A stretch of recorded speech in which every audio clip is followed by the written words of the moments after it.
Imagine walking into a room where you instantly feel understood and valued. How would it change your interactions if you could create that experience for others? Well, it's not magic, it's the power of understanding. Today, we'll uncover how truly understanding people can elevate your influence and transform your relationships. Hi, I'm Osamoja and welcome back. If you're new here, I'm excited to have you. Today, we are diving into the fifth principle from becoming a person of influence, which is understand people. If you missed our earlier videos on the first four principles, you can catch up somewhere and click the screen. Let's explore how mastering the art of understanding can enhance your influence and build stronger relationships. The value of understanding people. And I saw this quote in the book by Kenzul and Dar, and it says, "Few things will pay you bigger dividends than the time and trouble you take to understand people." And from that, it tells you that the main focus should be people, not just you chasing money or things like that. If you can understand people, there are few things that will be able to pay you bigger dividends than the time and trouble you spend trying to understand people. Truly understanding others is an invaluable skill. Imagine being able to anticipate how people feel and react. How will that change your interactions with the people around you? Here are some reasons why people fail to understand others. Number one is fear. Many hesitate to share ideas due to fears of rejection or negative consequences. And for example, if you're an employer and you work for someone, you might worry about bringing ideas because you feel they might be dismissed or they might make your boss feel threatened. Self-centeredness. Focusing too much on ourselves can hinder our ability to understand others. Now, I want you to shift from self-centered thought to this. One is the least important word that you should be mentioning is I. Your most important word should be we. Your two most important words should be thank you. Your three most important words should be all is forgiven. Your four most important words should be what is your opinion. Your five most important words should be you did a good job. Your six most important words should be I want to understand you better. Failure to appreciate differences. Valuing others' unique qualities rather than trying to change them is crucial. Recognize that everyone has different motivations and perspectives. For example, I can relate this to conversations I have with people about topics we don't agree on.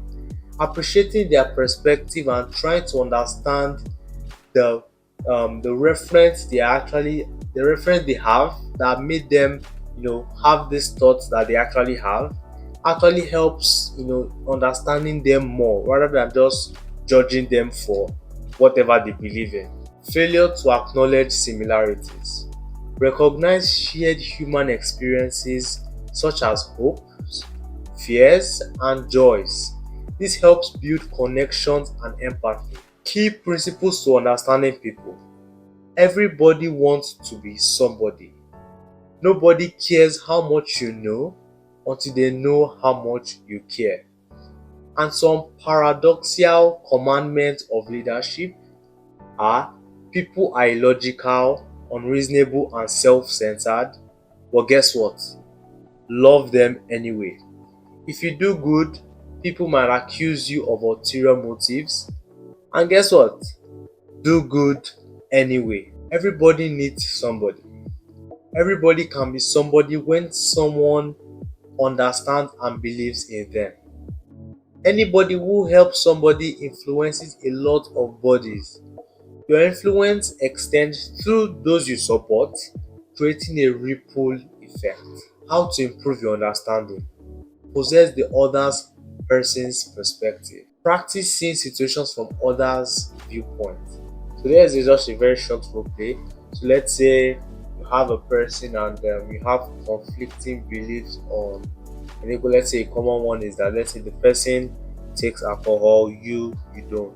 Okay, so you just, rather than you just saying, oh, I hate you, or you are very bad, or this because you take alcohol, instead try to understand it. Someone like that may have grown up seeing things like that, so now it's like a normal thing in that person's life. But you, on the other hand, you grew up, you never saw any of this, so for you it's like a taboo. So based on the person's culture and upbringing, that's why that might actually play into the reason why that person actually sees it as there's no problem. But because of yours is different, you see it as a very big problem. Another one is cultivating personal empathy.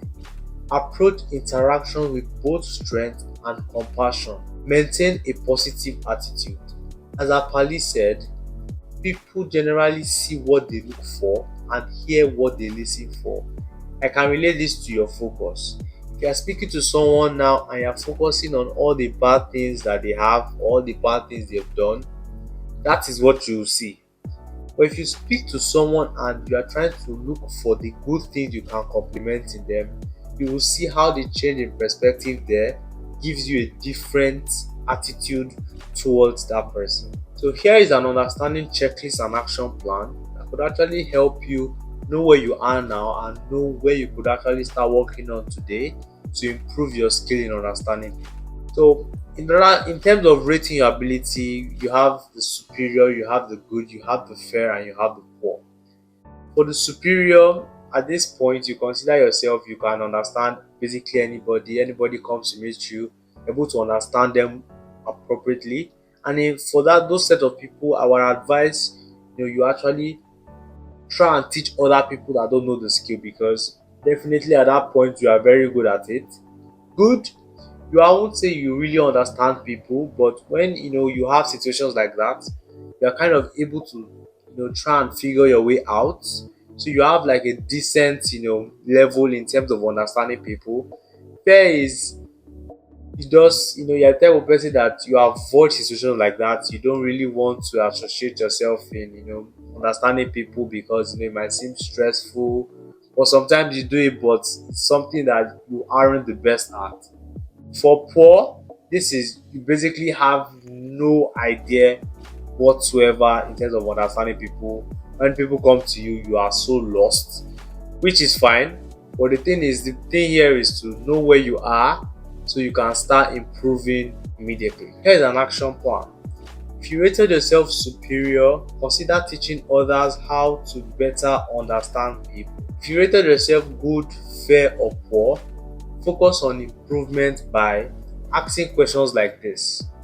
Where did they come from? When you meet someone new, where did they come from?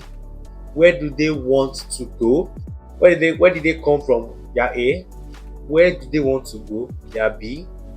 What do they need now to be able to get them to their goal? And how can I help? Activate your positive attitude. And to do this, I want you to reflect on this quote I got from the book by Ken Case, and it says, Ken Case Jr., and it says, a loving person lives in a loving world. A hostile person lives in a hostile world. Everyone you meet is your mirror. This tells you that if you're a loving person, you tend to meet more loving people. If you're a hostile person, you tend to meet more hostile people. The majority people you meet are basically a mirror of who you actually are. In summary, understanding people and connecting with their perspectives is a powerful way to build influence and strengthen relationships. By genuinely engaging with others, you enhance your leadership and make a meaningful impact. If this video resonated with you, hit the thumbs up and share with someone who could benefit from improving their understanding skills. Don't miss my next video on the sixth principle. Subscribe now and hit the notification bell to stay updated. And for a comprehensive look at the 10 principles and recaps of the first 4, check out this playlist I created for you here. And I want you to remember this: true influence comes from genuine connections and integrity.